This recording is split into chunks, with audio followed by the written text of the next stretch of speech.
This angle here is 13 degrees.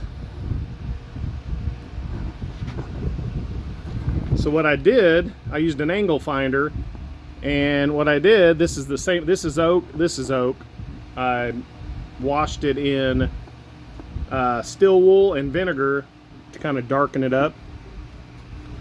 And this wedge is going to go up here, and then I'm going to screw these together.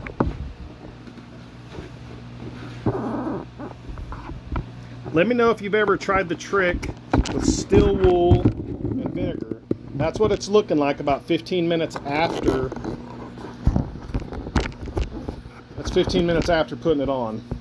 I may or may not put more on to darken it up. It looks a little green right now, so I want it to be a little blacker, so I might throw a torch on it. Let me know what you think.